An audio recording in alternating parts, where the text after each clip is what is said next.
اعوذ باللہ من الشیطان الرجیم بسم اللہ الرحمن الرحیم۔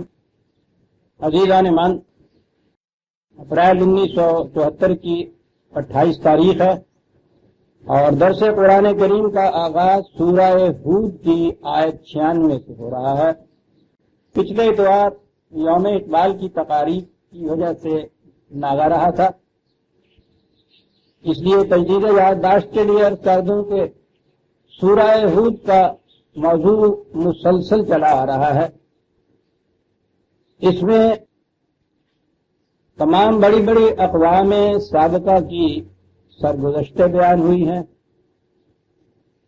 اور ان کی طرف جو آسمانی انقلاب کے پیغام بران تشریف لائے تھے ان کی تعلیم کے نقطۂ بازی کا، اس کے اثرات اور اس کے نتائج یہ ایک ایک کر کے بیان کیے گئے۔ جیسا کہ میں ہر درس میں عرض کرتا چلا آ رہا ہوں، ان اقوام میں خرابیاں تو بہت سی تھیں اور ہر معاشرے میں مختلف قسم کی خرابیاں ہوتی ہیں، لیکن بعض خرابیاں بڑی نمایاں ہوتی ہیں جنہیں قرآن کبائر الاسم کہہ کر پکارتا ہے۔ جو وہ کبائر الاسم ایسی ہوتی ہیں کہ جس کے زور سے، یعنی وہ آخری پانی کا تلاوا کہ جس سے کشتی ڈوب جاتی ہے۔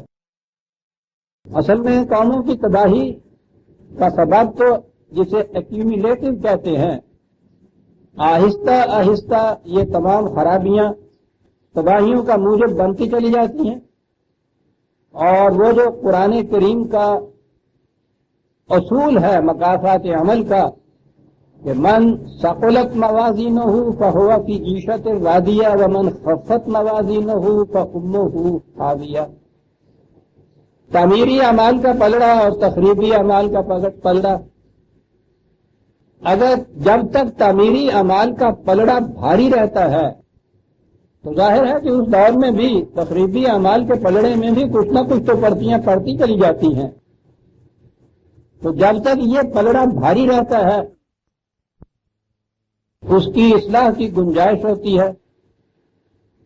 اصلاح کے لیے قرآن نے یہ اصول بتایا کہ ان الحسنات یذهبن السیئات، کہ تعمیری کام تخریبی کاموں کا ازالہ کر دیتے ہیں، یعنی اس کا طریقہ یہ ہے کہ اور زیادہ تعمیری کام کیے جائیں۔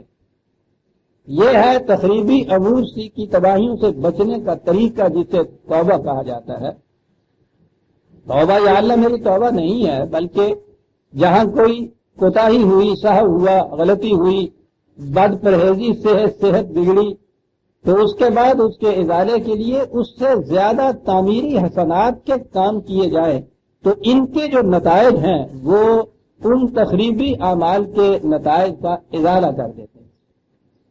تو ان قوموں کے متعلق یہ بتایا گیا کہ یہ جب تک ان کے تعمیری اعمال کے نتائج کا پلڑا بھاری رہا وہ قوم ڈوبی نہیں، تباہ نہیں ہوئی۔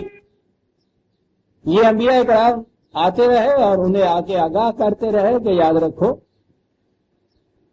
تمہارا تخریبی اعمال کا یہ پلڑا جھکتا چلا جا رہا ہے، اب بھی وقت ہے کہ تم اس کی اصلاح کر لو ورنہ تباہ ہو جاؤ۔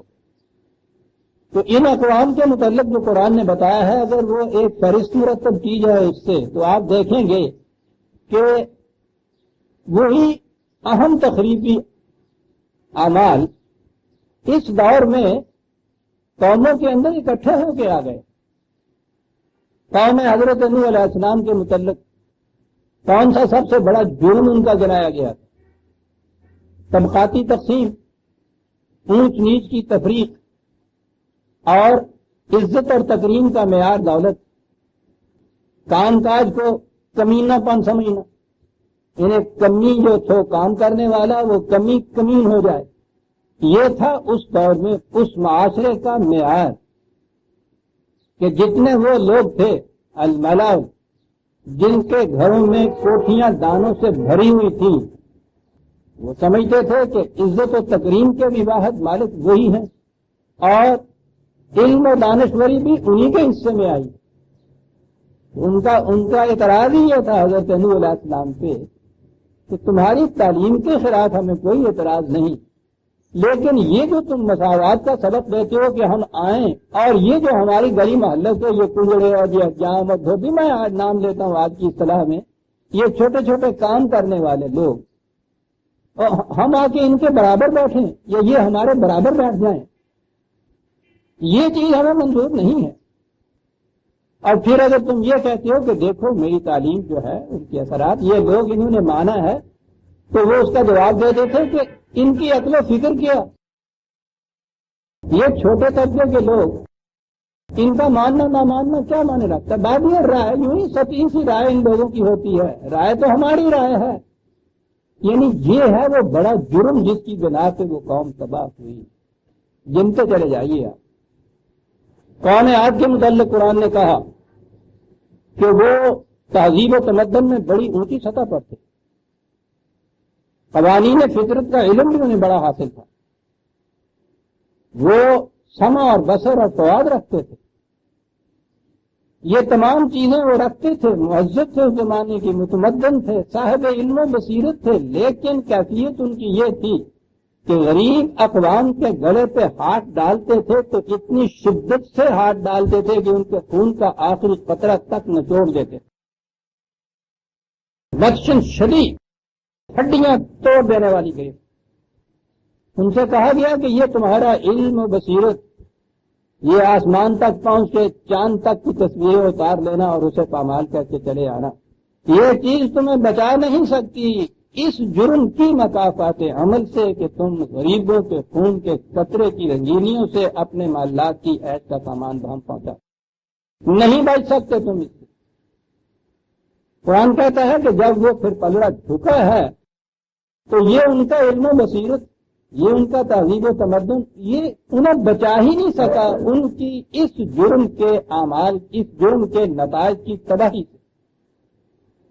تو گویا علم و بصیرت یہ ٹھیک ہے، قوانین فطرت کے متعلق علم حاصل کر کے فطرت کی قوتوں کو تو مسخر کیا جا سکتا ہے، لیکن صرف فطرت کی قوتوں کو اپنے قابو میں کر کے تو کوئی قوم تباہی سے نہیں بچ سکتی۔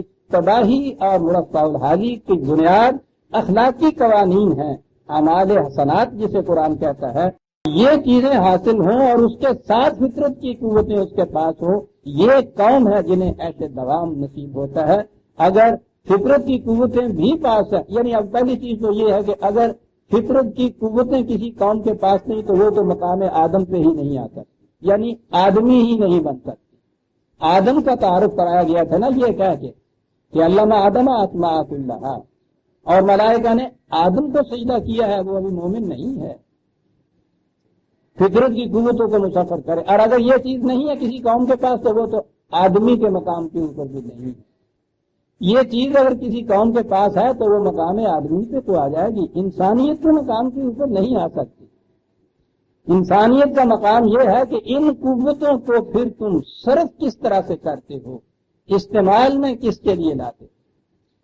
اگر اصول یہ ہے کہ یمکث فی الارض ما ینفع الناس، اگر انہیں نو انسان کی منفعت کے لیے صرف کرتے ہو تو پھر بقا تمہارے حصے میں آ سکتی ہے، ورنہ تباہی آئے گی۔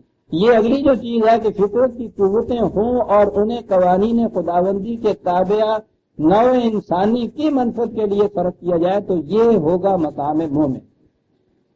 یہ ہے جو قرآن کہتا چلا آ رہا ہے۔ قوم عاد کے بعد قوم سمود آتی ہے، اس میں بتایا یہ ہے کہ کیفیت ان کی معاشی زندگی یا معاشی نظام کے متعلق بتایا ہے کہ بڑے بڑے جاگیردار، بڑے بڑے ذمہ دار، بڑے بڑے سردار، انہوں نے چراگاہوں پر اور چشموں پر ذاتی ملکیت جتا رکھی تھی، قبضہ کر رکھا تھا۔ غریبوں کی مویشی، اگر ان امیروں کے مویشی جو تھے وہ چر چک جائیں، کچھ باقی رہ جائے تو ان کی باری آ جاتی تھی، وہ پانی پی جائیں، کچھ کیچڑ کا گدلا سا پانی چشمے میں رہ جائے باقی تو ان کے حصے میں آ سکتا تھا، ورنہ ان کے مویشیوں کو پینے کے پانی بھی نہیں ملتا تھا۔ یعنی فطرت کی طرف سے مفت عطا کردہ ذرائع رزق کو ذاتی ملکیت میں لے لینا، یہ تھا جرم قوم سمود کا۔ اصول اس کا بتایا، یہ پیغمبر تو کوئی ہنگامی قوانین لے کر نہیں آتے تھے، وہ تو ابدی قوانین اور ابدی اصول لے کر آتے تھے۔ اصول یہ تھا کہ خدا کی پیدا کردہ مخلوق اور خدا کی زمین ناقۃ اللہ جو ہے، ارض اللہ جو ہے ناقۃ اللہ کے لیے رہنی چاہیے. خدا کی زمین خدا کی مخلوق کے لیے کھلی، ہر ایک کو اس میں سے پیٹ بھر کر کھانے کو ملنا چاہیے. انہوں نے اس کی خلاف ورزی کی، تباہ ہو. قوم لوط آئی، اس میں جنسی بدنہادی کا قرآن نے یہ بتایا کہ جسے آج کے دور میں آپ دیکھ رہے ہیں، تاریخ میں کوئی دور ایسا نظر نہیں آتا جس میں یہ سیکس پرورشن اس قدر طول اور عرض دونوں میں اتنی عام ہو چکی ہوئی ہو جیسی اس دور کے اندر ہوئی ہے. قوم لوط کا یہ جرم بنایا گیا. اس کے بعد قوم شعیب آئی. وہ ان کے متعلق کہا کہ وہ تجارت پیشہ لوگ تھے، انڈسٹریلسٹ کا تو لفظ ابھی نہیں آ سکتا تھا، کاروباری لوگ جنہیں آپ کہتے ہیں. کیفیت یہ تھی کہ جب وہ کسی کاریگر سے لیتے تھے، چیز بنواتے تھے، تو وہ کم از کم قیمت اسے دیتے تھے. جب وہ دوسرے کے ہاتھ بیچتے تھے تو زیادہ سے زیادہ قیمت دیتے تھے اور اس میں بھی ڈنڈے مار جاتے تھے. یہ تول بھی کم اور طبقۃ الناس، چیزیں بھی پوری صحیح نہیں دیتے تھے. وہ جسے آج کہیں گے کہ ملاوٹ بھی ہوتی تھی، کم تولا بھی جاتا تھا، بلیک رولنگ بھی اس میں ہوتی تھی. یہ ساری چیزیں ہیں جو قوم شعیب کے ضمن میں قرآن نے بتائی اور کہا کہ قوم نہیں بچ سکتی جس میں یہ بھی جرم عام ہو جائے. یہ کرتے ہوئے قرآن چلا آ رہا ہے ایک ایک قوم کا، کہاں کہ اب ہم آ گئے حضرت موسیٰ علیہ السلام اور پھر فرعون کی کشمکش پر. یہاں قرآن نے تفصیل سے یہ نہیں بتایا اس لیے کہ یہ کشمکش اس سے پہلے بھی سورہ اعراف میں اور مختلف صورتوں میں آگے چل کے بھی سورہ طور میں، سورہ قصص میں، سورہ شعراء میں بڑی تفصیل سے یہ آئے گی. جتنی تفصیل سے یہ داستان آئی ہے کسی اور قوم کی داستان اتنی تفصیل کے ساتھ قرآن میں بیان نہیں ہوئی، اور اس کی وجہ یہ تھی کہ یہ ایک ہی دور میں، ایک ہی نظام میں، ایک ہی قوم کے ساتھ وہ کچھ ہو رہا تھا جس کا پورا نقشہ آج ہمارے سامنے ہے.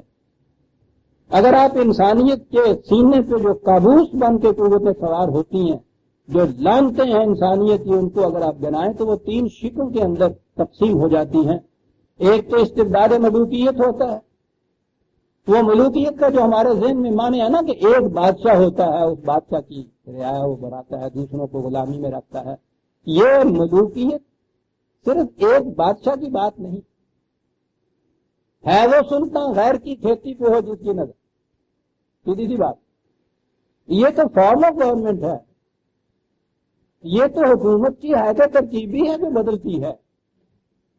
وہ ملوکیت نام اس کا بادشاہت رکھ لیجئے، موروثی بادشاہت رکھ لیجئے، ڈکٹیٹرشپ رکھ لیجئے، ٹوٹلیٹیرینزم کہہ لیجئے، یا آج کی ڈیموکریسی کہہ لیجئے، جمہوریت کہہ لیجئے، یہ سب ملوکیت ہے. ملوکیت کے معنی ہے انسانوں کے بنائے ہوئے قوانین کے مطابق حکومت کرنا، ہاں اس کی شکل کوئی بھی کیوں نہ ہو. اس کے مقابلے میں تو استخلاف ہے صرف خدا کے دیے ہوئے قوانین کو رائج کرنا. حکومت کرنا وہاں بھی نہیں. حکومت کا تو لفظ ہی نہیں آ سکتا. انل حکم الا للہ، حکومت کا لفظ صرف خدا کے لیے ہے، دوسرے کے لیے آ ہی سکتا. قوانین خداوندی کو نافذ کرنا.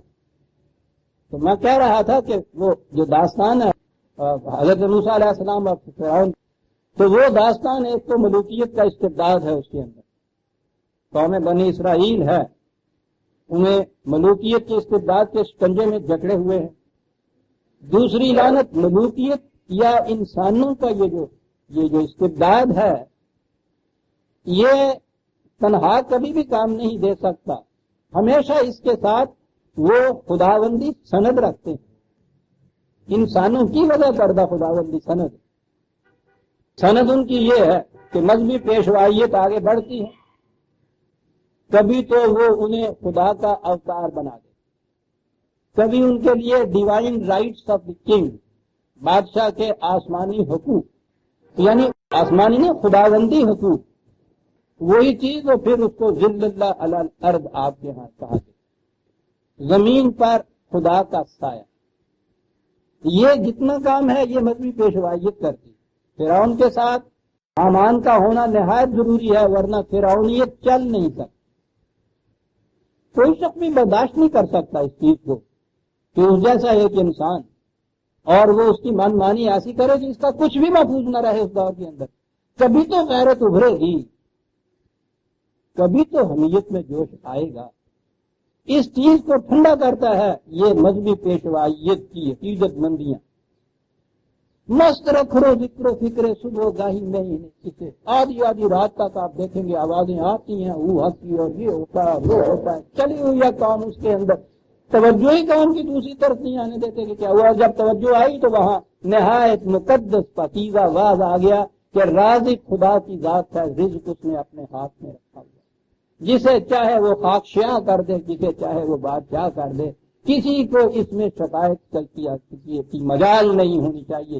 یہ خدا کے خلاف جنگ ہے اگر یہ کہا جائے کہ اسے اتنا کیوں ملا مجھے یہ کیوں نہیں ملا، اور پھر یہ کہ جو یہاں کا غریب اور فقیر ہے وہ آخرت کا امیر ہے، جنت تو آنی ان کے حصے میں ہے، یہ برفانی سلیں ان کے سر کے اوپر رکھتے چلے جاتے ہیں تاکہ کبھی بھی سر سامنا وہاں پیدا ہونے کا۔ بہت بڑا کام ہے یہ جو کرتی ہے مذہبی پیشوائیت۔ اور تیسری چیز اس کے بعد نظام سرمایہ داری جس کا نمائندہ قانون وہاں نظر آتا ہے۔ میں نے جیسا پہلے بھی ایک درس میں کہا تھا، ایک بڑی لطیف سے نقطے میں بات کر گیا ہے قرآن۔ وہ کہتا ہے کہ فرعون تو پھر بھی دوسری قوم کا فرد تھا، بنی اسرائیل یہ دوسری قوم تھی، وہ اس قوم کو اپنے شکنجہ استبداد میں جکڑے ہوئے تھا، قومی فرق ہی صحیح۔ وہ کہتا ہے قارون میں قوم موسیٰ، یہ سرمایہ دار کم وقت اسی قوم میں سے ہوتا ہے اور ان کا خون پھولتا چلا جاتا ہے۔ وہی جو حضرت داؤد علیہ السلام کے قصے میں قرآن نے پھر ایک لفظ میں کہا ہے کہ وہ مقدمہ دے کے آگے، مقدمہ کیا دے کے آگے، وہ نظام ہے جس کا قرآن نے ذکر کیا ہے اپنے تمثیلی انداز میں، کہ وہ آ کے کہہ رہا ہے کہ صاحب مقدمہ کیا ہے، بات بڑی سازی ہے، یہ اس کے پاس 99 بھیڑیں ہیں۔ اس زمانے میں یہ مویشی پالنا یا مویشی جو تھی یہی دولت ہوتی تھی، اس کے پاس 99 ہے، یعنی 100 میں سے 99۔ میں غریب آدمی ہوں، میرے پاس ایک ہے، اور یہ کہتا ہے کہ یہ ایک بھی مجھے دے دے، اور اس کے بعد ہے یہ وہ آزا ہی کہتا یہ ہے کہ میں تیرا بھائی ہوں، بھائی بن رہا ہے۔ اور اس سے آگے یہ کہ وہ کہتے یہ ہے کہ کیونکہ اس کے پاس وہ 99 ہیں، وہ سارے اس کے طرفدار ہیں، بات مجھے کرنے نہیں دیتا، جن میں بیٹھ کے میں بات کرتا ہوں وہ بھی اس کی طرفداری کرتے ہیں، اور قدم قدم پہ سانس سانس میں کہتا چلا جاتا ہے کہ میں تمہارا بھائی ہوں۔ آپ دیکھ رہے ہیں کہ یہ قرآن کس انداز میں کیا باتیں کرتا چلا جاتا ہے۔ تو یہ تین ہی تو ہیں، یہ جسے میں نے کبوس کہا تھا انسانیت کے سینے کے اوپر بیٹھے ہوئے، ملوکیت کا استبداد، برہمنیت یا مذہبی پیشوائیت کا خود ساختہ تقدس، اور قارونیت کی یہ خون چوسنے والی چیز اپنی قوم اور اپنا بھائی بن، اور یہ تینوں اکٹھی تھی فرعون کے دور میں، ان کے خلاف صاحب ضرب کریم۔ یہ کوئی چھوٹی کشمکش نہیں تھی، بہت بڑا ٹکراؤ تھا۔ محکوم قوم وہاں، یہ محکوم قوم کا ایک فرد وہاں سے بھاگا ہوا 12 سال تک کے لیے، تو یہ مویشی کہتی بھیڑے چراتے رہے۔ انہیں یہ کہا جاتا ہے کہ جاؤ فرعون طغا، وہ اب حد سے بڑھ گیا، جاؤ انسانیت کو اس کے پنجے سے چھڑاؤ۔ کتنی بڑی عظیم ذمہ داری کا یہ کام تھا۔ بہرحال یہ داستان تو اپنے وقت پہ آئے گی جہاں قرآن یہ بتائے گا۔ اتنی عظیم ذمہ داری تھی کہ جس کے لیے حضرت موسیٰ علیہ السلام کو یہ کہنا پڑا کہ یا اللہ یہ تنہا مجھ سے شاید یہ میں اس سے عہدہ برا نہ ہو سکوں، میرے بھائی کو بھی میرے ساتھ دے دے۔ 2 نبی، اور اگر وہ روایت صحیح ہے کہ حضرت شعیب جن کے ہاں ان کی شادی ہوئی تھی وہ تو بات نبی تھے ہی، اگر یہ صحیح ہے تو پھر اگر جب سینا کی وادیوں میں بنی اسرائیل آئے ہیں تو وہاں تو 3 نبی ہمیں نظر آتے ہیں۔ تو یہ بہرحال کشمکش فرعون اور صاحب ضرب کریم کی بڑی عظیم تھی، قرآن نے یہاں اس کی تفصیل نہیں دی۔ میں نے اس تفصیل کے نمایاں وقت و خال آپ کے سامنے پیش کیے کہ یہ پس منظر سامنے آ جائے۔ وَلَقَدْ أَرْسَلْنَا مُوسَىٰ بِآيَاتِنَا وَسُلْطَانٍ مُبِينٍ، موسیٰ کو ہم نے اپنے قوانین دے کر بھیجا۔ کیا بات ہے قرآن کی۔ سلطان مبین کے معنی، سلطان کے معنی ہوتا ہے اتھارٹی، اقتدار۔ قانون تو حروف اور نقوش میں ہوتا ہے، کاغذوں میں لکھا ہوا ہوتا ہے، زبانوں پہ الفاظ کی شکل میں ہوتا ہے، اس کو انفورس کرنے والی ایک اتھارٹی ہونی چاہیے۔ یہ اتھارٹی اگر ساتھ نہیں ہے اس کو انفورس کرنے والی، نافذ کرنے والی، تو قانون مذہب بن کے رہ جاتا ہے، واز بن کے رہ جاتا ہے۔ لیکن اگر اس کے ساتھ قوت نافذہ ہے، انفورس کرنے والی اتھارٹی ہے، تو پھر یہی قانون نظام یا حکومت کا قانون بن کے نافذ ہوتا ہے۔ اسے دین کہتے ہیں۔ تو کہا کہ یہ قانون بھیجا اور قانون کے ساتھ وہ اتھارٹی بنا کے بھیجا حضرت موسیٰ علیہ السلام کو کہ ایسی صورت پیدا کرو کہ تم ان قوانین کو انفورس کر سکو۔ یہاں یہ دو چیزیں نہایت ضروری ہیں عزیزان من۔ الی فرعون و ملائہ، فرعون کی طرف، یہ تو فرعون کسی بادشاہ کا نام نہیں بلکہ وہاں کے جو بادشاہ اس دور میں مصر کے تھے ان کا یہ لفظ فرعون ہوا کرتا تھا، اس کی طرف، اور پھر وہی لفظ ملائہ یہاں آ گیا۔ وہ اس کے عام ترجمے کے اعتبار سے تو اراکین حکومت یا سرداران قوم کہا جائے گا ان کو، لیکن بات وہی جو قرآن کریم نے لفظی اعتبار سے یہ کہا ہے کہ وہ جن کے گھر بھرے ہوئے تھے دانے، ان کی طرف بھیجا، لیکن انہوں نے فاتبعوا امر فرعون، انہوں نے ان کی بات نہیں مانی، فرعون ہی کی پیروی کرتے کرے۔ وما امر فرعون برشید، کیا بات ہے قرآن نہایت لطیف طرح میں ایک بات کہہ گیا کہ ہمیں تو فرعون سے لوگ نہیں تھی کہ صاحب اس کے اتباع انہوں نے کیوں کیا، ہمارے بھیجے ہوئے کا کیوں نہیں کیا، ہاں تمہاری اتباع۔ یہاں یہ کہا ہے نا کہ انہوں نے ان کا اتباع نہ کیا بلکہ فرعون کا اتباع کیا، وہی یہ بات بتائی کہ پھر ہمیں یہ مخاصمت کیا ہے کہ اس کا کیا پھر کیا، اس کا کیا کیا پھر کیا نہ۔ وما امر فرعون برشید، ہم اس لیے مخالفت کر رہے ہیں کہ فرعون جو کچھ کہہ رہا تھا، اب یہ لفظ رشید میں نے کسی دفعہ آپ سے کہا تھا بڑا ہی جامع لفظ ہے۔ یہ رشد جو ہے آتا تو ہے یہ ہدایت کے مقابلے صحیح رہنمائی، غلط راستہ، لیکن اس کے اندر رشادت کے اندر عقل و فہم اور بصیرت یہ ساری چیزیں آ جاتی ہیں۔ ان چیزوں پہ مبنی ایک صحیح راستہ۔ کہا کہ وہ فرعون کے جو احکام تھے جن کا وہ اتباع کرتے تھے وہ رشید نہیں، رشد نہیں تھا اس کے اندر، یہ وجہ تھی مخالفت کی۔ بڑی بات یہاں سے یہ آتی ہے کہ اسلام میں کسی کی مخالفت، کسی کی موافقت شخصیتوں کی بنا پہ نہیں ہو سکتی۔ نہ تو وہاں موسیٰ علیہ السلام کا اتباع اس لیے تھا کہ وہ حضرت موسیٰ علیہ السلام تھے، نہ فرعون کی مخالفت اس لیے تھی کہ وہ فرعون تھا، شخصیتیں نہیں۔ بات کیا کہتا ہے وہ کہنے والا؟ موسیٰ کے متعلق کہا بآیات نہ، وہ احکام خداوندی لے کے آئے۔ فرعون کے متعلق کہا کہ جو کچھ وہ حکم دیتا تھا اس میں رشادت نہیں تھی، اس میں رشد نہیں تھا، یہ تھا آپس میں تصادم کی بنیاد۔ اس کے احکام بھی اگر آیات نہ کے مطابق ہوتے تو سوال ہی نہیں تھا اس کی مخالفت۔ لہذا سوال شخصیتوں کا نہیں ہے، سوال یہ ہے کہ وہ شخصیتیں کہتی کیا ہے، حکومت کس کے پاس ہے، یہ سوال نہیں ہے، وہ حکومت کرتی کیا ہے، حکومت قانون کیا نافذ کرتی ہے، سوال ان چیزوں کے اوپر ہے۔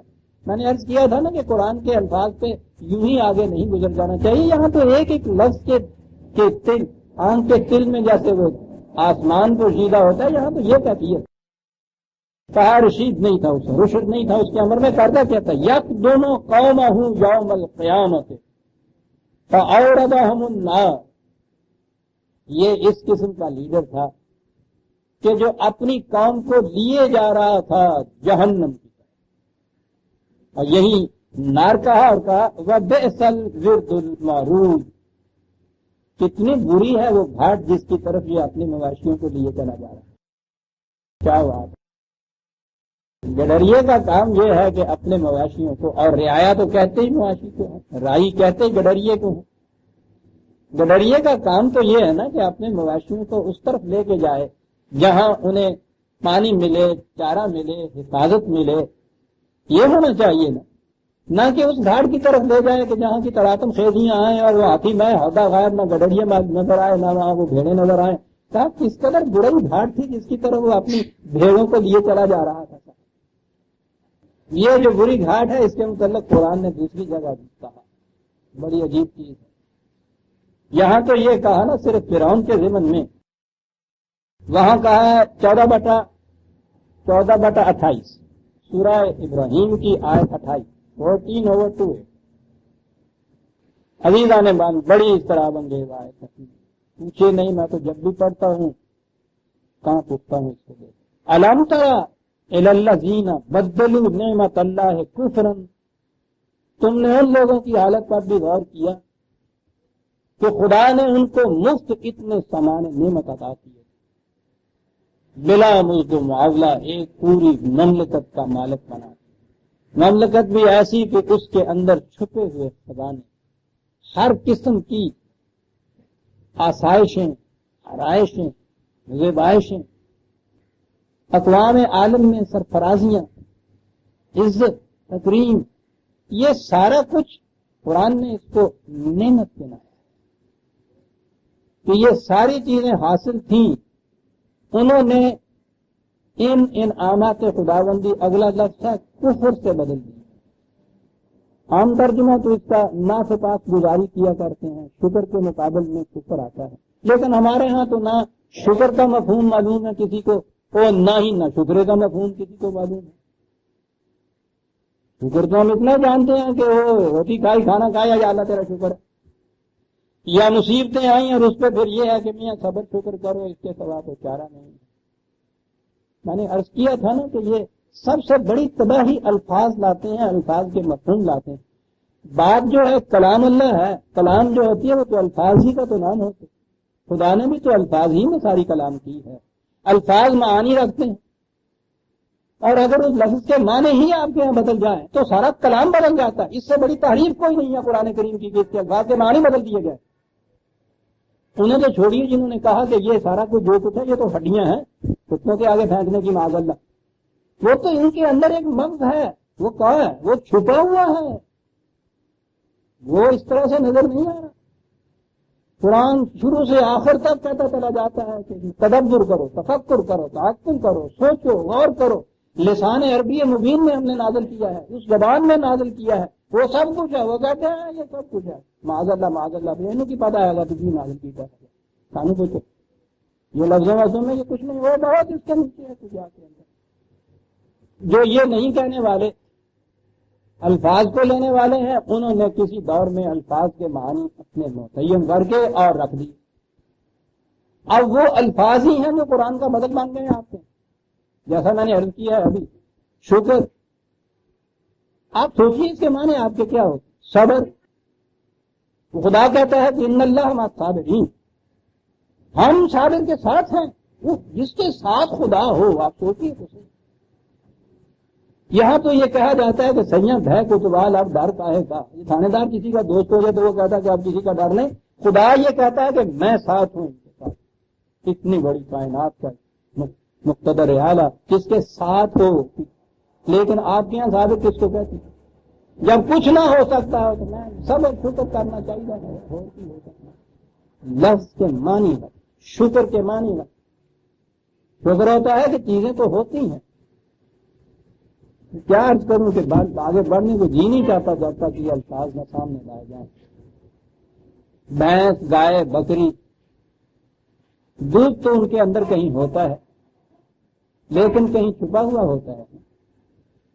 جب اس دودھ کی کیفیت یہ ہو جائے کہ پہلے تھن بھر جائیں پورے اور ایسے بھر جائیں کہ اب خود ان میں سے دودھ ٹپکنا شروع ہو جائے، ایفٹ بھی نہ کرنی پڑے اس میں سے دودھ نکالنے کی. جب کسی گائے، بھینس، بکری کی دودھ دینے والے مویشی کی کیفیت یہ ہو جائے کہ ہوا نہ بھر جائے، معاف رکھیے گا پنجابی کا لفظ مجھے اس کا اردو نہیں پتا کیا ہوتا ہے، تو وہ بھر جائے اس کا، اور پھر وہ تھن یوں بھر جائے کہ اس میں سے خود نظر آ جائے کہ کتنا ہے اس میں دودھ. پھر معلوم ہو جائے کہ یہ کس طرح سے وہ خود ٹپک رہا ہے اس میں سے دینے والے کے لیے. جب کیفیت کسی چھپی ہوئی چیز کی یہ ہو جائے تو اسے شکر کہتے ہیں.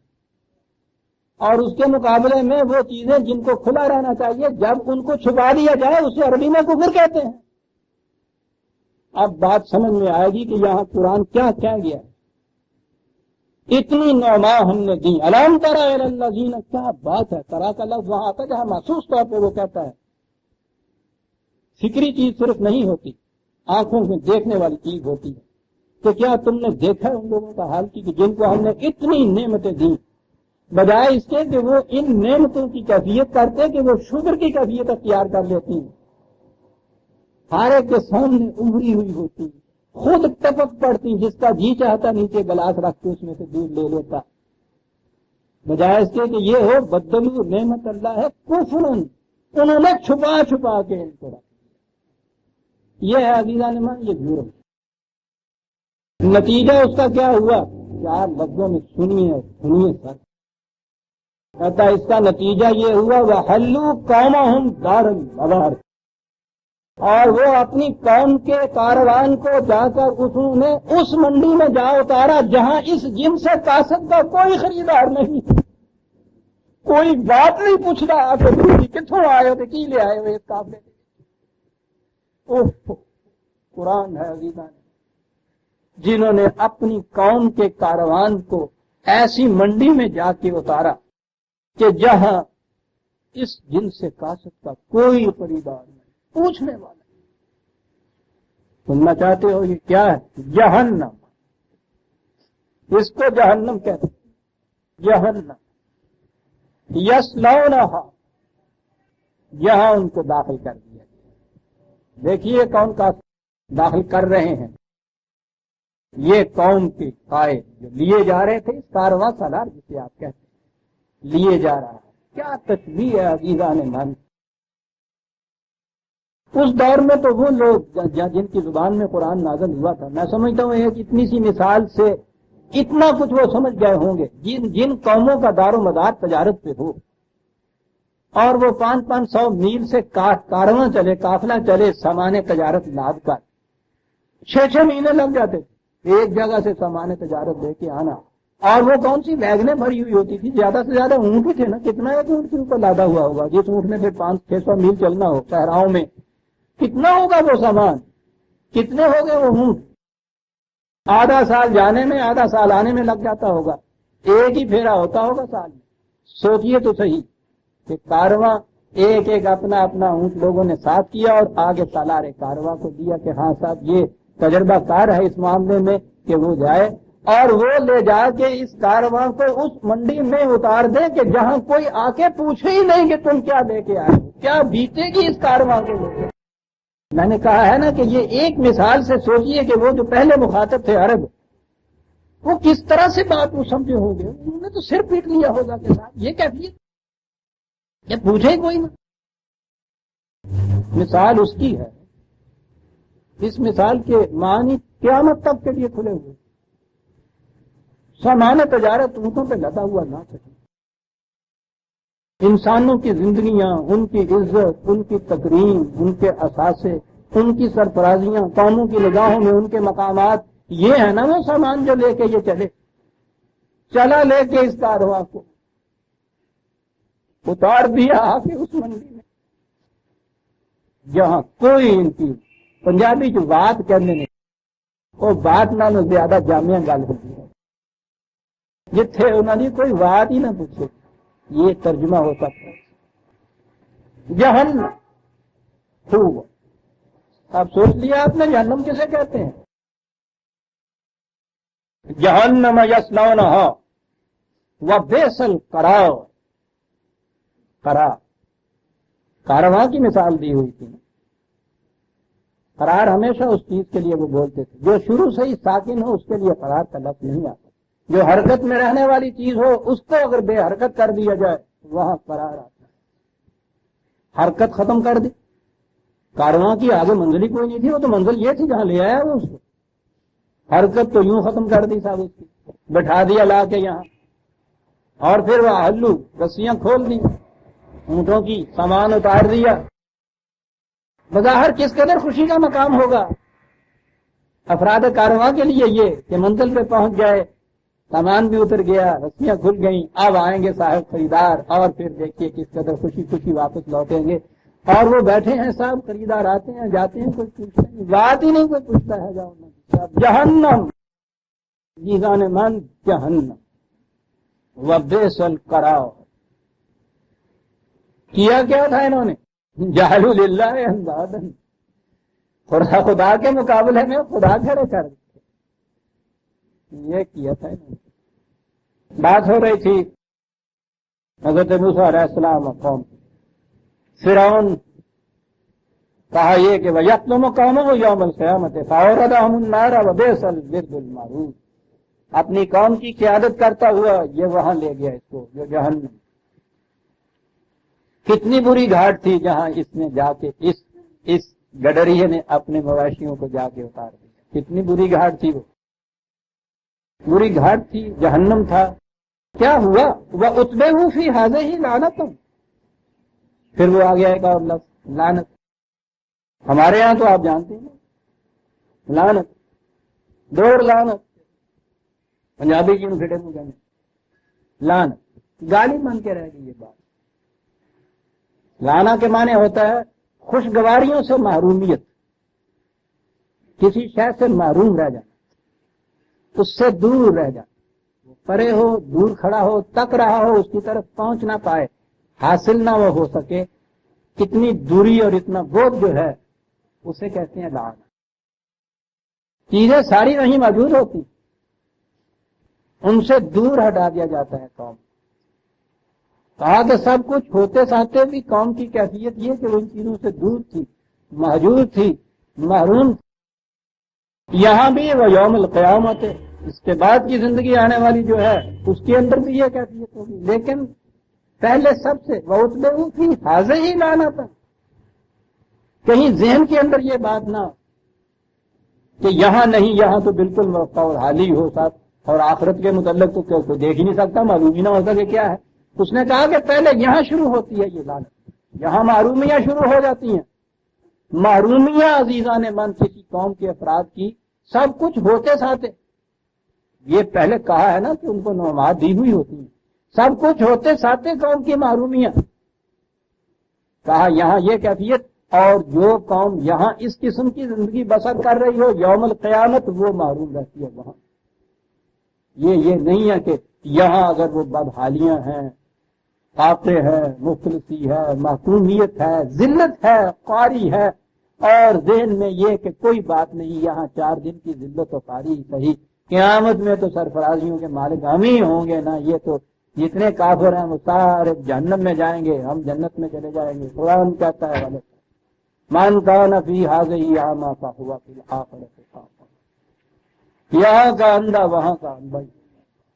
پہلا ٹیسٹ اس دنیا، ربنا آتنا فی الدنیا حسنۃ وفی الآخرۃ حسنۃ۔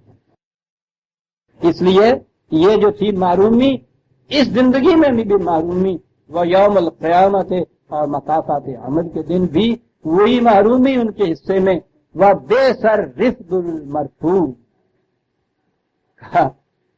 ہر قوم کا کوئی نہ کوئی اثاثہ ہوتا ہے، پتہ پوچھو اس قسم کی قوم کو کہ کیا اثاثہ ہے جناب کا، جناب، اور جو ان کی حالت بتا رہی ہو کہ کس قدر برا اثاثہ ہے جس کی مالک ہو کر ان تمام اقوام کی داستانیں بیان کر کے ان کے جرائم کے فطری نتائج، ان کی تباہیاں، یہ وہ قومیں تھیں کہ جن سے یہ عرب جو قرآن کے پہلی مخاطب قوم تھی وہ متعارف تھے، جانتے تھے، یہ انہی علاقوں میں بسنے والی قومیں تھیں۔ قرآن نے بتایا ہے کہ ان شاہراہوں پہ تم جاتے ہو قافلے لے کے تو ان کے ادھر ادھر تم کھنڈرات دیکھتے ہو، ان کے یہ انہی قوموں کے کھنڈرات، جیسا کہ عام طور پہ لوگ بعض اعتراض کیا کرتے ہیں کہ صاحب قرآن کریم میں تو وہ سامی اقوام جو ہے انہی کا ذکر آیا ہے، اور انبیاء کا بھی انہی کا ہی ذکر آیا ہے، باقی دنیا میں کیا نبی نہیں آئے تھے؟ وہاں یہ ہوا ہی نہیں تھا؟ سوال یہ نہیں ہے کہ نہیں آئے تھے، قرآن نے تو کہا ہے کہ ہر دور میں نبی، ہر قوم میں نبی، ہر قریے میں نبی۔ لیکن سیدھی سی بات ہے کہ جو سب سے پہلی قوم تھی، جب ان کے سامنے پیش کرنی تھی کوئی قوم اور اس کا محال، اس کا انجام، تو وہی کرنی چاہیے تھی جن سے وہ متعارف ہوتے۔ اگر وہ عربوں سے کہا جاتا کہ جا کے دیکھیے تو صحیح کہ وہ تم وہ تائیوان میں چینیوں کے ساتھ چینیوں کے ساتھ کیا ہوا، کنفیوژن نے آن کے ان سے کیا کہا، وہ پوچھتے کہ سرکار یہ کس دیش کی بولی بول رہے ہیں آپ، میں کیا منظور ہے، یہ کون سی بات آپ کر رہے ہیں؟ اور پھر اس کا ثبوت کیا کہ جو آپ کہہ رہے ہیں وہ یہی کہہ رہے ہیں. کہا یہ کہ یہاں سے تم مدینے سے نکل کے پہلے پڑاؤ پہ جاتے ہو تو جو کھنڈرات نظر آتے ہیں تم خود بتاتے ہو کہ یہ کس قوم کے کھنڈرات ہیں. اور جو قومیں اس طرح سے سیاحت کرنے والی ہوں ان کے راستوں میں جو کھنڈرات پڑتے ہیں وہ تو زباغت ہو جاتی ہیں ان کی داستانیں. پھر ان کے یہ وہ لوگ گیت ہوتے ہیں ان کے یہاں کے، ان کی شاعری کے اندر ان کے قصے تھے، وہ ایک ایک سے واقف تھے، ان کے کھنڈرات سے واقف تھے. اسی لیے کہا ذالک من انباء القری نقصہ علیک، یہ ہے وہ قومیں جن کی بابت تمہیں بتایا گیا ہے. منہا قائم و حسین، قوموں کے تباہ ہونے کی دو شکلیں ہو سکتی. ایک تو یہ ہے کہ وہ قوم ہی کسی ایک حادثے سے یا رفتہ رفتہ صفحہ ارض سے ہی مٹ جائے، ان کا نام و نشان ہی باقی نہ رہے. تو تاریخ میں بہت سی قومیں ایسی آتی ہیں کہ جن کے صرف نام باقی ہیں. قرآن نے ان قوموں کے متعلق کہا وَجَعَلْنَاهُمْ أَحَادِيثًا، پھر ہم نے صرف انہیں داستانیں بنا دیا. وہ قومیں داستان بن کر رہ گئی، ان کی داستانیں نہیں. دیکھا، وہ قومیں داستانی بن کے رہ گئی. لیکن دوسری قومیں وہ ہوتی ہیں کہ جو طبی طور پہ تو زندہ رہتی ہیں لیکن زندہ اقوام کی صف میں وہ کھڑی نہیں ہوتی، سانس لینے کے باوجود وہ مردہ ہوتی، وہ اپنی لاشوں کو اپنے کندھوں پہ اٹھائے اٹھائے دیتی ہیں. یہ ان کی لاشیں ان کے ماضی کے افسانے ہوتے ہیں جن میں پھر وہ فخر محسوس کرتے ہیں، جن کے سہارے وہ زندہ ہوتی ہیں. یہ وہ لاشیں جیسے میں نے کہا ہے، یہ قومیں ان لاشوں کو اٹھائے پھرتی ہیں، ماضی کی داستانیں دوہرا دوہرا کہ صاحب کیا ہوا اگر انہوں نے آج یہ یاد کر دیا تو اب ہمارے ہاں وہ دیکھیے نا خوارزمی میں بھی یہ سمجھنے کی بات ہے. بڑا خوبصورت ترکیب ہے. یسٹرڈے تو وہ ہے نا کہ جو کل گزشتہ کل جو ہے وہ ہوا وہ گزر گیا، آج آ گیا ہے کہ نیا دن. لیکن اگر وہ جو کل ہے گزرا ہوا اس کو ابدیت ہو جائے، وہ مستقل طور پہ وہی رہے، تو اس قوم کی سرزمین پہ تو نیا سورج طلوع ہی نہیں ہو سکتا. Eternal yesterday. تباہ شدہ قومیں جو سانس لیتی ہیں کہتا ہے کہ ان کے ہاں ایٹرنل یسٹرڈے ہوتا ہے، اس کے سہارے کے اوپر وہ جیتی ہیں، بس اس کی پرستش کرتی رہتی ہیں. نیا سورج کبھی اس قوم کی سرزمین پہ طلوع نہیں ہوتا. ابدیت اور دوام حاصل ہو جاتا ہے اس کے یسٹرڈے کو، اس کی ماضی کو. اس قوم میں نہ اس کا حال درخشندہ ہوتا ہے، نہ مستقبل میں امید کی شعائیں ہوتی. Eternal yesterday. اور اسی لیے قرآن کریم نے پہلے ہی صفحے میں جو اس نئی انقلاب بردوش قوم کا تعارف کرایا تھا، تعارف یہ تھا وَبِالْآخِرَةِ هُمْ يُوقِنُونَ، مستقبل کے اوپر وہ دھیان رکھنے والی قوم ہو گیا. ترجمہ صاحب ایمان رکھنے والے دن قیامت تھے، دن پھر دہاڑا ہو گیا. جی ہاں، قیامت کے دن کے اس کے بعد ٹھیک ہے کہ ہم قیامت کے ایمان سوچا نہیں کیا گیا ہے قرآن. یہ جو چیز ہے نا کہ ایٹرنل یسٹرڈے، اس سے نکالتا ہے وہ قومیں زندہ اسی صورت میں ہو سکتی کہ ان کے ہاں ان کی نگاہ مستقبل کے اوپر، اور جب مستقبل پہ نگاہ ہے وہ تو اسی قوم کی ہو سکتی ہے جس کا آج درخشندہ ہے. آج کی تباہ حال قوم جو ہے وہ مستقبل درخشندہ اسی صورت میں ہوگا کہ اپنا حال پریزنٹ جو ہے اس کو درخشندہ وہ بنائے. اسی لیے یہ بھی بڑی ضروری چیز ہے کہ آج آتنا فی دنیا حسنۃ، آج کی زندگی کے اندر یہ، ورنہ وہ قوم نہیں لائے کہ ہنگامہ فردہ جس قوم کی تقدیر میں امروز نہیں ہے، اور امروز اس قوم کی تقدیر میں آ سکتا ہے جو فردہ کو ابدیت درکنار نہ بنا دے. اگر وہی جامد ہو گیا اس کا جو ماضی ہے، اسی نے ہمیشہ کے لیے اس کے اوپر مسلط رہنا ہے، وہ آج کی درخشندگی کا سوال ہی ہے. اور جس کی آج کی درخشندگی نہیں ہے مستقبل کی طرف تو توجہ ہی نہیں جا سکتی. قرآن نے عزیزان من لپیٹ کے رکھ دیا آج اور مستقبل کو وبالآخرۃ ہم یوقنون، اور اصول یہ دے دیا کہ من کان فی ہذہ اعمی فہو فی الآخرۃ اعمی. جو آج کا اندھا ہے، جس کا آج درخشندہ نہیں ہے، اس کا کل آنے والا بھی درخشندہ نہیں ہو سکتا. میں نے کہا تھا منہا قائم و منہا حسید، قوموں میں دو قسم کی قومیں ہیں، کچھ قومیں تو ہیں کہ وہ طبی طور پہ تو زندہ ہوتی ہیں، ان کو کہا قائم ہے، یہ قومیں ایسی ہیں جو نظر آئیں گی تمہیں کہ یہ ان قبیلوں میں سے ہیں، یہ ان قوموں میں سے ہیں۔ و حسید، کیا بات ہے قرآن کی، حسید ہوتا ہے، کبھی آپ نے یہ کٹا ہوا کھیت دیکھا ہے جو اس کی فصل اوپر سے ساری کاٹ لی جائے اور اس کے نیچے جو وہ جڑیں سی باقی رہ جاتی ہیں نا، وہ جڑیں سی بتا رہی ہوتی ہیں کہ یہاں فصل تھی کبھی، اور آج جو وہ ہوتی ہیں نہ صرف یہ کہ وہ خود کسی کام کے نہیں ہوتی، جب تک وہ موجود ہوتی ہیں وہ زمین کسی کام کی نہیں ہوتی، پہلا مڈ کٹنے پہنے نہیں ہوتی۔ حسید کہتے ہیں اس کھیت کو جو کٹا ہوا ہو اور اس کی جڑیں وہاں باقی رہ گئی ہوں، وہ جڑیں جو خود نہ پونگر سکے تھے، تو ہوا ان کی حالت پھر یہ ہو جاتی۔ اب اتنی اقوام کی تباہیاں بربادیاں ہمارے سامنے آ گئی، حضرت نوح علیہ السلام سے لے کے اور یہاں تک ہم پہنچ گئے، اور ہر جگہ یہ ہوگا کہ خدا نے اسے یہ کر دیا، خدا نے یہ کر دیا، خدا نے یہ کر دیا۔ تو ذہن میں یہ چیز آئی کہ صاحب یہ خدا بس ان قوموں کو تباہ کرتا رہتا ہے۔ یہاں تک پہنچ کے جو یہ تھا نا ذہن میں، وہ تو ہمارے دلوں میں گزرنے والے خیالات سے بھی واقع تھا نا، ہمارے ہی نہیں، گویا قیامت تک کے انسانوں کے۔ تو یہ تھا نا کہ یہاں سے یہ خیال دل میں گزر سکتا ہے، یہاں کہہ کے یہ منا قائم و منا حسید وقال ما ظلمناہم، ارے بابا ہم نے نہیں ان کے ساتھ کوئی زیادتی کی، ہم نے ان کے ساتھ کوئی زیادتی نہیں، بالکل۔ وما ظلمناہم، ارے بھئی پھر کس نے زیادتی کی؟ تو چلو جی پھر توجہ کا رخ پھیر دیا جائے گا نا جی، ہندو نے زیادتی کی، سکھوں نے زیادتی کی، روس نے زیادتی کی، امریکہ نے زیادتی کی، چلو خدا کی طرف سے رخ پھیرا، ان کی طرف موڑ دیا، وہ تو قرآن ہے۔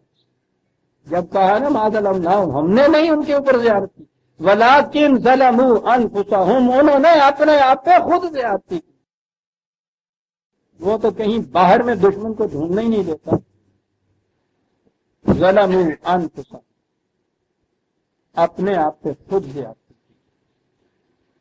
نہ اصول تو اس کا وہ ہے ان اللہ لا یغیر ما بقوم حتی یغیروا ما بانفسہم، ہم تو کسی قوم کو دی ہوئی چیزیں چھینتے ہی اس سے نہیں ہے، طاقت دے خود وہ اپنے اندر ایک تبدیلی نہ پیدا کر دے کہ ان کی اہل نہ رہے۔ یہ جو کچھ خارج میں ہوتا ہے عزیزان من، وہ تو انسانوں کے اپنے اندر کے خیالات، فکر، جذبے، ارادے، عزائم، ان کے تابع ہوتا ہے۔ خارج کی دنیا چلتی ہی خارج میں چلتی نہیں ہے، یہ تو عکس ہوتی ہے انسان کے اندر کی دنیا۔ ولیکن ظلموا انفسہم، اپنے آپ پہ زیادتی۔ بات قوموں کی ہو، ایک ایک فرد کتنی ہی بڑی خرابی کے اندر کیوں نہ ہو جائے، قوم اس سے تباہ نہیں ہوتی ایک فرد کی کسی خرابی سے۔ ہوتا کیا ہے، وہ اجتماعی طور پہ کچھ غلط راستے ہیں جو اختیار کرتے ہیں۔ اجتماعیت پیدا نہیں ہو سکتی طاقت سے کہ آپ اوپر ایک اپنا لیڈر نہ بنا کہ باہری کا بندہ ہوں گا جنہوں لیڈر کہتے تیلیاں کٹھا کیتا ہے۔ یہ تو اگلی بات ہے نا کہ یہ باہری جڑی آ گئی ہے باہر دی غلاظت ہوں گے یا کارنو ہی ہوں گا جھاڑو پھیرتا جنہوں کہنے آ گیا، لیکن یہ ضروری ہے کہ یہ ایک وہ ایسا مرکز ہو جس کے تابع یہ افراد جو ہیں ایک اجتماعیت ان میں پیدا ہو۔ کہتا ہے یہ جو تھا اپنے آپ پہ زیادتی کرنا، اس کا کیا طریقہ اختیار کرتی ہیں قومیں، وما اغنت عنہم آلہتہم التی یدعون من دون اللہ من شیء، یہ افراد پھر گروہ بناتے ہیں اور اپنا اپنا خدا الگ الگ تجویز کرتے ہیں، اور جب پھر ان کی غلط روش کے نتائج سامنے آتے ہیں تو پھر بیک گردش چرخ نیل و فری اکبر کے الفاظ میں نہ انجن بمانا نہ انجینئر، وہ پھر اس وقت نہ وہ خدا باقی رہتا ہے نہ اس کے یہ پرستار باقی رہتے ہیں۔ وما اغنت عنہم آلہتہم التی یدعون من دون اللہ من شیء لما جاء امر ربک، جب خدا کے قانون مکافات عمل کی بنا پہ وہ نتیجہ آتا ہے تو پھر اس وقت نہ ان کی جتھے بازی اور نہ ان کے ذہن کے تراشیدہ خدا ان کے کسی کام آ سکتے ہیں۔ اغنت کسی کام نہیں آتا. کام آنا کیا ہے؟ وہ تو پہلے اپنی جان بچا کے بھاگے بھاگے پھر رہے ہوتے ہیں. آپ وہ قرآن میں جہاں جہنم کے اندر قوم اور لیڈروں کے جو مکالمات قرآن نے دیے ہیں نا، وہ بڑے ہی عجیب و غریب ہیں. میں پیش کر چکا ہوا ہوں کئی دفعہ، آؤں گا تو پھر بھی پیش کروں گا. وہ بڑی ہی سم کا موز عبرت انگیز چیزیں ہیں وہ، کہ جہنم کے اندر دونوں گر چکے ہوئے ہیں. وہاں پھر وہ مکالمے کیا ہوتے ہیں لیڈر کے اور ان کے جو فالوورز ہیں ان کے جو مکالمے ہیں. ہاں، جب خدا کا امر آیا تو کوئی خدا ان کے کام نہ آ سکتا. ٹھیک ہے، ایک انداز میں وہ کہہ گیا ہے غالب، لیکن وہ ایک گوشہ ہی ہے کہ کیا وہ نمرود کی خدائی تھی؟ بندگی میں میرا بھلا ہے. وہ بات نہیں وہ سمجھا، اس کی بندگی تو تھی جس نے تباہ کیا. تو اگر سرکشی اختیار کر لیتا تو تباہ کیوں ہوتا؟ زیادہ گہرا نہیں جاتا. وما زادہم غیر تتبیب. ان خداؤں، وہ خدا ان کو بالکل بچانا، ان کے کسی کام ہی نہ آ سکے، یہ ترجمہ ہو جائے گا. کام آئے تو اتنا ہی کہ اور زیادہ تباہیاں بڑھتی گئیں. مرتے مرتے بھی اگر انہی کی طرف انہوں نے دیکھا، انہی کا دامن پکڑا، ما زادوہم غیر تتبیب، تو تباہیاں اور بڑھتی چلی گئیں. کذالک اخذ ربک اذا اخذ القری وہی ظالمۃ. کہا کہ دیکھ لی آپ نے، تم نے داستان نے حضرت نوح سے لے کے اس وقت تک کی ہم کام. ذالک اخذ، یوں پکڑا کرتا ہے تیرا رب جب پکڑتا ہے وہ کسی قوم کو. کس کو؟ وہی ظالمۃ، ظالم قوم کو پکڑتا ہے. وہاں پھر ذالک اخذ، یوں پکڑا کرتا ہے وہی ظالمۃ، جب وہ ظلم پہ اتر آتی ہے.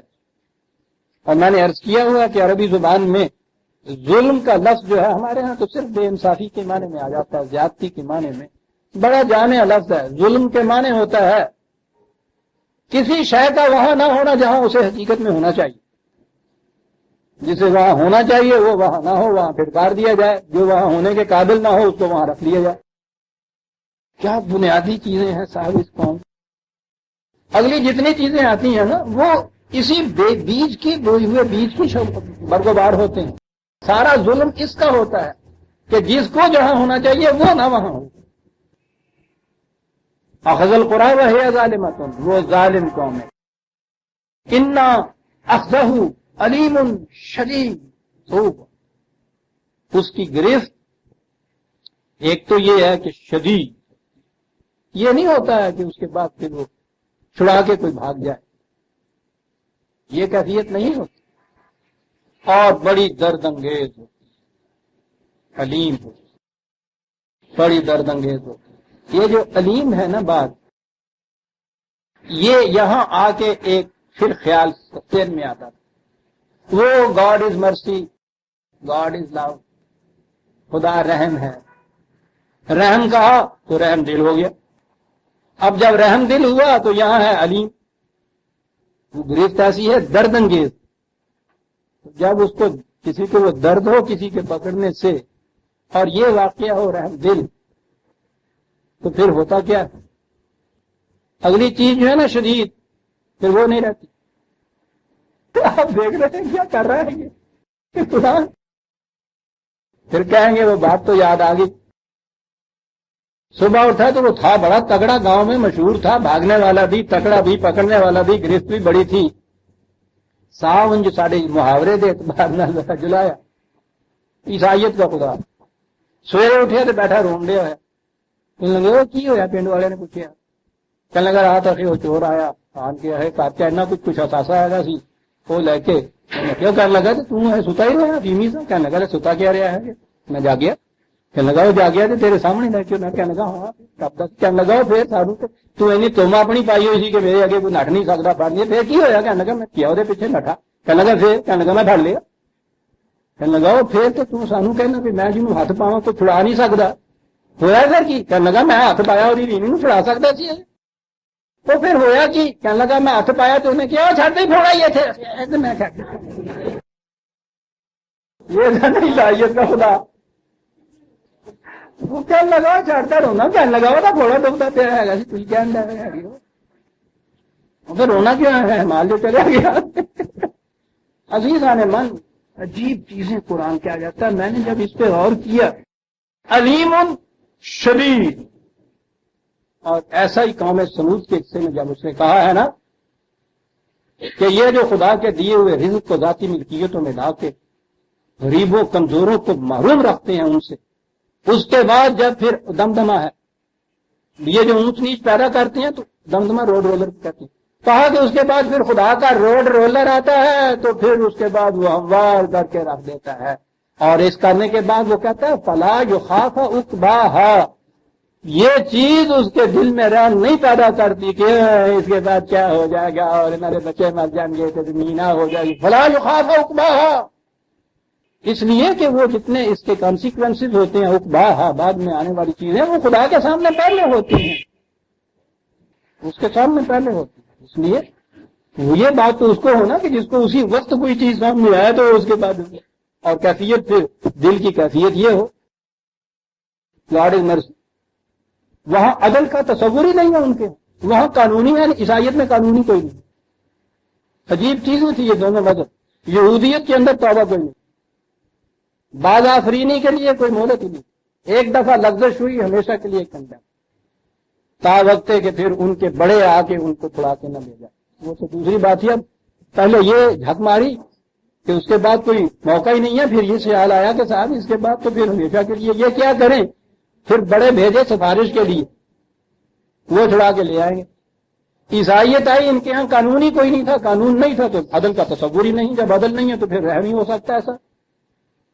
پھر اس خالص رحم نے جو تباہیاں مچائی ہیں وہ گبن سے پوچھی کیا کہتا ہے. خدا وہ ہے کہ جو رحیم بھی ہے اور اس کے بعد گرفت اس کی شدید بھی. رحم ہے اس کا، جیسا کہ میں نے کئی دفعہ کہا، رحم یہ ہے اس کا کہ ایک ہی لفظ کے اوپر ہمیشہ کے لیے وہ کنڈیم نہیں کر دیتا. بعض آفرینی کے مواقع اس نے مہیا کر رکھے ہیں اور یہ ہے رحم خدا تعالیٰ. لیکن یہ نہیں کہ جب کوئی عمل اپنے آخری نتیجے تک پہنچ جائے، وہ سامنے آ جائے، گرفت ہو جائے، ہاتھ پالے چور ہو، اور اس وقت اگر وہ یہ چیز کہے کہ تھوڑا ہی دکھ کے چورے بار تم چڑھ دے تو تر جاتے، آپ بیٹھ کے رون لگ پائے. آپ غور کیجئے، اِنَّ أَخْذَهُ عَلِيمٌ شَدِيدٌ. عزیزان من، آج کتنے پھوڑے ہمارے دکھ رہے ہیں، کلائی کا ہی پھوڑا نہیں، سینہ تمام داغ داغ تمبا کھجا کھجا، اور خدا کی اس گرفت نے پکڑا ہوا ہے. کون ہے جو چیخ نہیں رہا اس درد کے مارے ہم سے؟ دیکھتے ہیں کہ یہ عذاب خداوندی جو ہمارے اپنے اعمال کے زندگی میں آیا ہوا ہے کس قدر علیم واقعہ ہوا ہے، یہ کس قدر درد انگیز واقعہ ہوا ہے. لیکن وہ ہماری خالی چیخوں کے اوپر تو اس کا دل نہیں پسندتا. گرفت بڑی شدید ہے. اس کے لیے اس نے ابھی تک نظر آتا ہے کہ اس نے موقع رکھا ہوا ہے بعض آفرینی کا. وہ اب بھی یہ کہتا ہے، وہ کہتا ہے کہ آخری تباہی جب قوم ختم ہو رہی ہوتی ہے اس وقت تو بعض آفرینی نہیں ہوتی، اس سے پہلے مواقع ہوتے ہیں. لیکن اس کے لیے طریقہ تو یہ ہے کہ ان الحسنات یذھبن السیئات، یہ جو ناہمواریاں ان کا مٹانے کا طریقہ تو یہ ہے کہ حسنات اور تعمیر و ہمواریوں کے کام زیادہ سے زیادہ کرو، پھر یہ مٹ سکتی ہے. علیم ہے اس کی گرفت، خالی ہماری چیخوں سے نہیں ہے، گرفت بڑی شدید. لیکن رحم کا اس کے اندر جذبہ موجود ہے کہ یہ کرو، ٹھیک ہے، تھوڑا نکل آیا ہے، اس کے اوپر ایک مرہم بھی خدا ہی کی بھیجی ہوئی ہوتی ہے. وہ بوٹیاں، وہ جڑیاں، وہ دوائیاں جن میں یہ خاصیت ہوتی ہے کہ وہ تھوڑے کو شفا دے دیتی ہیں، وہ بھی اسی کی پیدا کردہ ہوتی ہیں. یہ رحم ہے خدا کا. پکڑے ہوئے ہاتھ کو جھٹکا دے کے چھڑانے کی کوشش نہ کرو، اور تھوڑا دکھ جائے گا. اس کے اوپر مرہم لگانے کی کوشش کرو جو خدا ہی کی پیدا کردہ ہے. یہ اس کا علاج ہے. علیم شدید. ان فی ذالک، کہا کہ یہ نہ کہیں سوچ لینا کہ وہ نانی اماں جو کہانیاں سنایا کرتی ہیں نا سونے سے پہلے کہ اس کے بعد نیند آ جائے، یہ وہ کہانیاں نہیں. سن لی ہیں ساری قوموں کی داستانیں. میں نے کہا نا ایک کہانی تو وہ ہوتی ہے نا کہ جس سے سلانے کا کام لیا جاتا ہے. کیا بات قرآن نے کہی ہے. مذہبی پیشوائیت کے لیے اس نے لفظ سامری کا استعمال کیا ہے نا، وہی حضرت موسیٰ علیہ السلام وہ جو آیا تھا جس نے بچڑا بنا کے رکھ لیا تھا. وہ سونے کا بچڑا جس کی سب پرستش کرتی ہے آج دنیا، نماز بھی پڑھتی ہے، اس کی پرستش بھی ہو رہی ہے. اور وہ پھر کہیں گے کہاں چلا گیا یہ. قرآن کہتا ہے ارے سونا اگر کسی اور جگہ سے لا کے اس کا ایک بچڑا بنایا ہوتا، اس کا معبود بنایا ہوتا، اس کی پرستش کرتے، چلو پھر بھی یہ تھا کہ سونا تو کہیں سے آیا ہوا ہے. تو قرآن کہتا ہے کہ اسی بنی اسرائیل کا سونا لے کے اس نے معبود بنا دیا تھا اور اس کی پرستش کرا رہا. کم وقت تو سونا تو کتوں بار ہمیں آگے. نتیجہ اس کا یہ کہ ان میں سے قوم میں سے کسی کے پاس چھلا تک نہیں رہا کسی اور کے پاس. وہ تو سارے کے سارے یوں ہو گئے اور معبود کی پرستش ہو رہی ہے. کیا کہتا ہے معبود؟ کہتا ہے کچھ آوازیں نکالتا ہے جس کے معنی سمجھ میں نہیں آتے.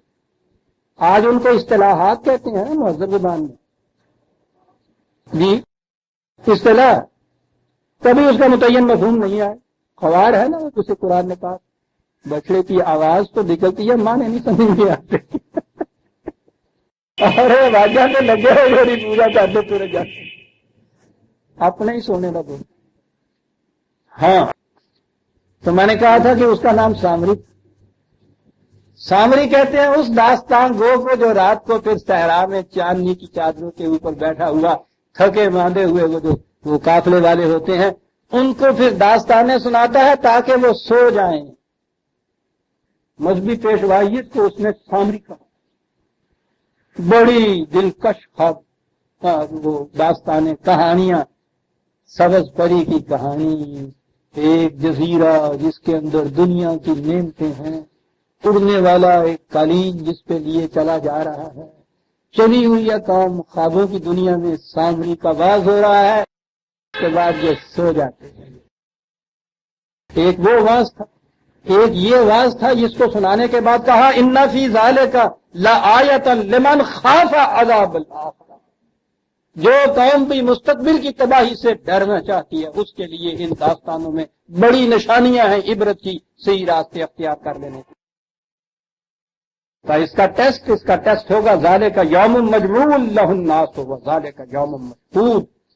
یہ چیزیں جو ہے جو قوم بھی ان داستانوں سے صحیح سبق لے کے اٹھے گی، ٹکراؤ ہوگا انسانی اجتماعات سے ان کے ساتھ. اور کہا ہے ٹکراؤ ہی تو وہ چیز ہے کہ جس میں چھپی ہوئی صلاحیتیں ابھر کے سامنے آیا کرتی ہے. مشہود ٹکراؤ کے بغیر نہیں کام. یہ پوٹینشیلٹیز کا، عظمت صلاحیتوں کا چھپا رہنا یہ کچھ کام نہیں دیتا. نغمہ تو کہلاتا ہی اس وقت ہے جب کہ وہ رگے ساز سے باہر آئے، لیکن باہر تو مضراب کے ٹکراؤ کے بغیر نہیں آتا. عمر بھر ستار کو رکھے رکھیے باہر نہیں آتا، ٹکراؤ کی ضرورت. وہ کہا کہ یہ ٹھیک ہے. وہ قوم اب دیکھیے پلاننگ، وہ قوم کے جو مستقبل کی تباہی سے ڈرتی ہو کہ ایسا نہ ہو جائے، اسے سمجھ رکھنا چاہیے کہ ان داستانوں میں ان کے لیے بڑا سامان عبرت ہے. انہیں یہ بھی سمجھ لینا چاہیے کہ یہ باتیں جو ہیں یہ ہاں مسلم اور تسبیح کے دانوں کے اوپر کی باتیں نہیں، مجموع للناس. پوری انسانیت کھڑی ہو جائے گی ان کے سامنے اٹھ کے. لاؤ تو صحیح، یہ جو جرائم گنائے گئے ہیں وہ جرائم اور کسی ایک دور میں وہ سارے اکٹھے ہو گئے ہوں اور ان کے خلاف آواز اٹھانے والا ہو. مجموع لہ الناس کہتا ہے پوری عالمگیر انسانیت اٹھ کھڑی ہوگی اس کے ساتھ. لیکن وذالک یوم مشہود، اور یہی تو وہ دن ہوگا کہ جس میں تمہاری چھپی ہوئی صلاحیتیں مشہود بن کے سامنے آئیں. یہ ہے ٹیسٹ، تصادم ٹیسٹ، مشہودوں کے سامنے آئیں.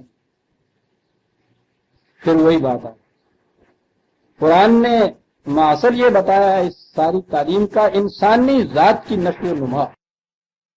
اس کے لیے اس نے یہ کہا ہے قد افلح من زکاہا. تشبیہیں ملاحظہ فرماؤ اس کی.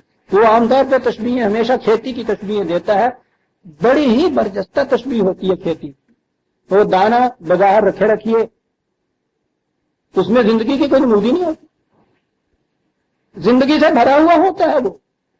وہ خشخاش کے دانے کے اندر اتنا بڑا آم کا درخت پوشیدہ ہوتا ہے، ہر سال اتنا پھل دینا اور پتہ نہیں کب تک دیتے جانا اس دانے کے اندر، لیکن رکھے رکھیے کچھ نہیں، ضائع ہو جائے گا. اس کو اس طریقے کے مطابق جو قانون ہے اس کی نشو و نما کا، زمین تیار کیجئے، اس طریقے کے مطابق اس کو دوائیے، پانی دے دیجیے، حرارت دیجیے، یہ سب کچھ کیجئے. پہلی ننھی سی ایک اس میں سے سوئی نکلے گی، قرآن کے الفاظ میں بڑھے گی، دن بدن وہ پانی دینے والا کسان محسوس طور پہ دیکھے گا کہ اس کی محنت برابر ہو رہی ہے. اگر جس وقت عام طور پہ بیج نے پھوٹنا ہے وہ نہ پھوٹے، وہ کسان بے فائدہ پانی نہیں دیے چلا جاتا، ایویں ہی نہیں نوازا بڑی ترے جاتا ہے. وہ دیکھتا ہے کہ اس بیج میں سے کچھ پھوٹا ہے یا نہیں پھوٹا تو وہ سمجھ لے گا کہ یا بیج ناقص تھا یا زمین ناقص ہے، وہ کھڑا ہو جائے گا نہیں. ایسی بردستہ مثال دیتا ہے قرآن اعمال اور اس کے نتائج کی کہ وہ محسوس شکل میں دے. پھر روز کہتا قرآن کہتا ہے کہ روز دیکھتا ہے، بڑھتا ہے، روز خوش ہوتا ہے. اس پودے کی آج کی نمود وہ کہتا ہے کسان کو کل کے کام کے لیے تیار کر دیتی ہے. اور اگر یہ پتہ ہی نہ چلے کہ صاحب کچھ پیدا ہو رہا ہے یا نہیں ہو رہا اس میں سے، اور اس کی بات تو یہ کہ نہ دکھ جائے نہ درما راس آئے مگر خبط دوا ہے اور میں ہوں، یہ چلے جائے. پھر اس کے بعد اس میں سے پھل لگتا ہے، پھول لگتا ہے، جو جب الزرع قرآن کہتا ہے. کس قدر کسان خوش ہوتا ہے اس کے بعد. اس کے مقابلے میں دوسری انسانی پرسنالٹی یا ذات ہے، اس میں بھی یہ چیزیں موجود ہوتی ہیں جو ایک بیج کے اندر ہیں. لیکن وقد خواب من بساہا، جس نے اس بیج کو بہت بڑے وزنی بوجھل مادے کے ڈھیلے کے نیچے دبا کے رکھ دیا، اتنا بوجھ دے دیا اس کے اوپر، ایک ڈھیلے پتھر تھا. اس کی کیفیت کیا ہوئی عزیزان من؟ ایک لفظ ہے اور دیکھیے کہ وہ تشبیہ کیا چیز ہے. کہتے ہیں قرآن شاعری تو نہیں کرتا لیکن پتہ نہیں کیا کرتا ہے. اما جو چیزیں دیگری اس زمانے میں، اب تو ہمارے یہاں ماچس ہے نا جس سے یہ آگ پیدا ہوتی ہے، اس زمانے میں چکماک ہوتا تھا جس کے متعلق یہ ان کے ذہن میں یہ تھا. اب پتہ چلا کہ وہ فرکشن سے اصل میں چنگاری نکلتی تھی، لیکن وہ ان کا یقین یہ تھا کہ اس کے اندر آگ ہوتی ہے اور اس میں سے جب وہ دوسری چیز کے ساتھ ٹکراؤ اس کا ہوتا ہے تو اس اندر کی آگ کا شعلہ باہر نکلتا ہے. قرآن نے کہا ہے کہ جس کی ذات کی نشو و نما نہیں ہوتی وہ اس چکماک کی طرح ہوتا ہے کہ جس سے آگ کی چنگاری باہر نہیں نکلتی. اتنی عجیب تشبیہ ہے قرآن کی عزیزان. حرارت تو اس کے اندر ہوتی ہے لیکن وہ چنگاری باہر نہیں نکلتی. وہ مشہود طور پہ مینیفیسٹ ہو کے، ایکچوئلائز ہو کے اس کی پوٹینشیلٹی اس وقت آتی ہے جب ٹکراؤ ہوتا ہے پوری انسانیت. وَمَا نُؤَخِّرُهُ إِلَّا لِأَجَلٍ مَّعْدُودٍ. اب یہ سوال ہوگا کہ یہ ٹکراؤ جو ہے ابھی کیوں نہیں ہو جاتا؟ یہ اب اس قوم کی اس دور کی بات آئی. اس نے کہا کہ ایک وقفہ ہوتا ہے، درمیان میں ایک مدت ہوتی ہے، مہلت جسے تم کہتے ہو، کسی قوم کے تباہ ہونے میں اور اس کی دوبارہ زندگی مل جانے کے امکان کے درمیان ہم فوراً نہیں پکڑ لیا تھا. وہی پلڑا جھکنے والی بات جو ہے وہ آخری ایک پرچی جس سے کہ یہ پلڑا بالکل جھک جائے. اس وقت تک مہلت کا وقفہ ہوتا ہے کہ اب بھی باز آ جاؤ، اب بھی سدھر جاؤ، اب بھی اصلاح کر لو، بچ جاؤ گے. اور جب پھر اس پہ بھی وہ قوم نہیں بچتی اور اس کے بعد اپنے اس پلڑے کے بوجھ سے پھر ڈوبتی ہے. میں کہہ رہا ہوں کہ پوچھئے عیسائیت سے ایسے موقع کے اوپر کیا قرآن. وہ قوم ڈوبتی ہے، خدا وہاں سے آواز دے رہا ہوتا ہے یا حسرت نالے بابا میرے بندو کیا ہو گیا تم پہ، ستیہ ناس کی کر دیا کسی اپنے آپ خدا کہہ رہا ہے. ولا یخاف عقباہا بھی ہے، عدل کا یہ تقاضا بھی ہے، اور اس کے بعد یہ ہے یا حسرت نالے. تو کہا کہ یہ یوم مشہود ہوگا اور ہم ایک وقت تک کے لیے اس کو مہلت کا وقفہ دیے چلے جا رہے ہیں. یوم یاتے لا تکلم نفس الا باذنہ. اور جب پھر وہ آ جاتا ہے ٹکراؤ کا وقت تو اس وقت تو سوائے اس کے کہ جو اس کے قانون کے مطابق بات کرے کسی کی بات بھی سنی نہیں جا سکتی. بات کا گیارہ ہی نہیں کسی کو ہوتا سوائے اس کے کہ جو اس کے قانون کے مطابق بات کرے. تو اس دن فمنہم شقی ومنہم سعید. پھر اس قوم کے دو ٹکڑے ہیں. پھر وہ شقی وہ ہوتا ہے جو محنت اور مشقت کرتا رہے اور اس کا نتیجہ کچھ نہ ملے. سعید وہ ہوتا ہے کہ جس کی محنتیں بھرپور نتائج دیتی چلی جائے. ہمارے ہاں تو وہ یہی ہوتا ہے نا، شقی القرب یہ بھی ہوتا ہے اور سعادت خدا کی طرف سے ملتی ہے. تقریب سعید ہمارے ہاں ہوتی ہیں، وہ یہ چیز ہوتی. شقی کہتے ہیں جگر پاش مشقتیں اٹھانے والا اور پھر محروم کا محروم رہنے والا.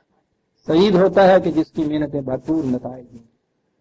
ہاں فَأَمَّا الَّذِينَ شَقُوا فَفِي النَّارِ لَهُمْ فِيهَا زَفِيرٌ وَشَهِيقٌ. کہا ہے کہ جس کو ہم نے شقی کہا ہے، محروم رہنے والے جو ہے بدقسمت جسے تم کہتے ہو، یہ کیا ہے؟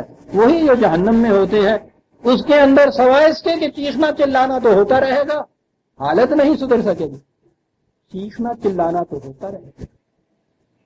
یہ ہے وہ چیز جسے دوسری جگہ ایسی ڈسکرپشن ہے جس کی متحمل کوئی زبان بھی نہیں ہو سکتی۔ جہنم کے متعلق قرآن نے کہا ہے کہ جہنم وہ ہے کہ جس میں نہ موت ہوتی ہے نہ زندگی ہوتی، نہ جیتا ہے نہ مرتا ہے۔ کیا زندگی ہے! یہ ہے وہ چیز کہ جس میں چیخنا چلانا تو ہے لیکن پھر مرض کا علاج وہاں کوئی نہیں۔ چیخنا چلانا اس قوم کے قسمت میں رہ جاتا ہے۔ خالدین فیہا ما دامت السماوات والارض الا ما شاء ربک ان ربک فعال لما یرید، اور وہ پھر ہمیشہ تک کے لیے یہ قومیں اسی کے اندر رہتی ہیں، چیختی چلاتی رہتی ہیں۔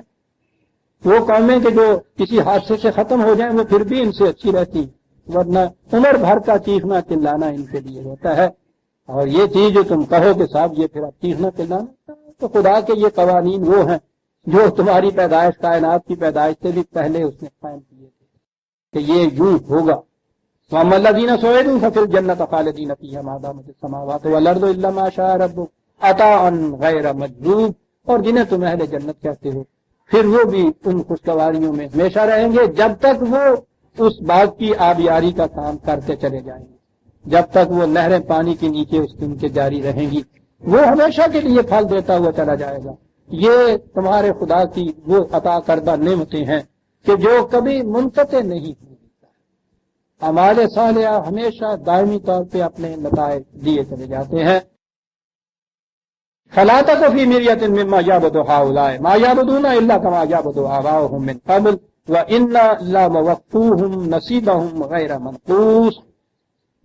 کہا کہ تم ذرا شک و شبہ میں نہ رہو کہ اس وقت تو یہ قوم بڑی مرفع الحال نظر آتی ہے یہ مخالفین کی، کیا ان کا انجام یہ ہوگا؟ ان کا انجام یہ ہوگا، تم دیکھو گے کہ یہ انجام ہوگا، اس لیے کہ یہ بھی انہی خود تراشیدہ خداؤں کی پرستش کر رہے ہیں جن کی پرستش ان کے اسلاف کرتے چلے آ رہے تھے۔ ان کی حالت نہیں تم دیکھتے کہ کس ذلت میں زندگی گزاری انہوں نے، 1000 برس سے رونا ان کی قسمت میں لکھا ہوا ہے۔ انہوں نے بھی تو ان کو خداؤں کو چھوڑ کے خدائے حقیقی کی معصومیت اختیار نہیں کی تھی، وہ بھی روتے روتے مر گئے، یہ بھی روتے روتے مر جائیں گے، اس لیے کہ ہم تو ہر ایک کو اس کے عمل کا پورا پورا حصہ دیے چلے جاتے ہیں، اسی ڈنڈی نہیں مار دے انہیں، نصیبہم غیر منقوص، پورا پورا حصہ دیے چلے جاتے ہیں ہر قوم کو۔ ہم سورہ ہود کی آیت 109 تک آ گئے عزیزان من، آگے بات پھر قوم بنی اسرائیل کی شروع ہوگی۔ ربنا تقبل منا انک انت السمیع العلیم۔